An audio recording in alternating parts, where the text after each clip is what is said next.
Music by Nikhil Recording Studio, Mango, Bandar.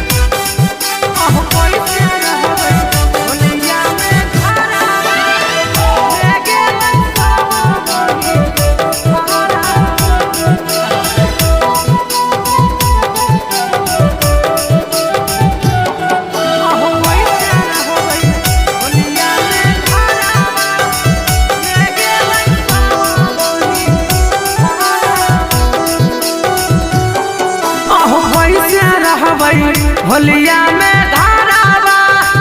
मौगी के ले गेलै सरावा कैसे रहबै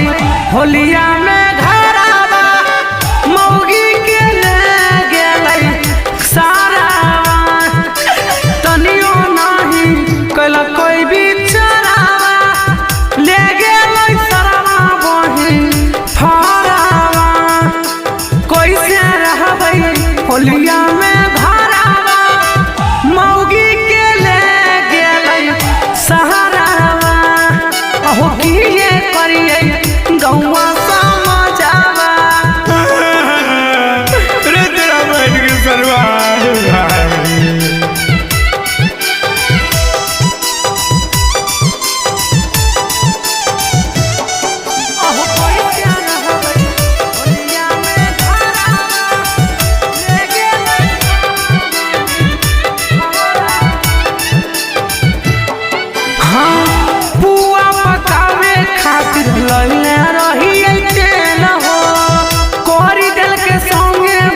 कटोरावा हमारा खेल हो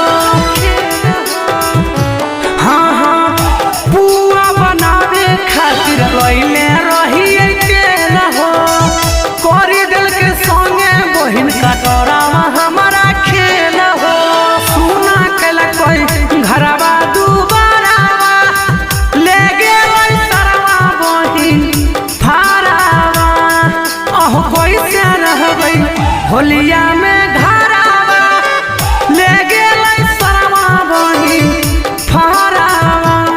अरे तोरा बहन के पीछे कूदा दौड़ाने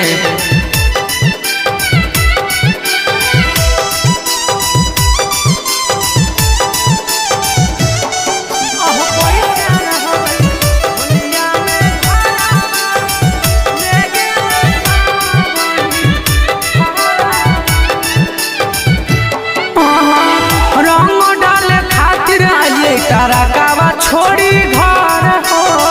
भैया संगे चल गेलै छुछुनरी बाऊ घर हो रंग डाले खातिर आइए टरकावा छोड़ी घर हो भैया संगे चल गेलै छुछुनरी बाऊ घर हो लागी गेलै टेपू के बोखरावा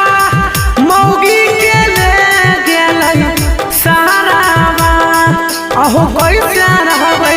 होलिया में घरावा ले गेलै सरवा बहिन फरावा अहो भोरे से चढ़ल है बोखरावा रे तोरा बहन के सरवा।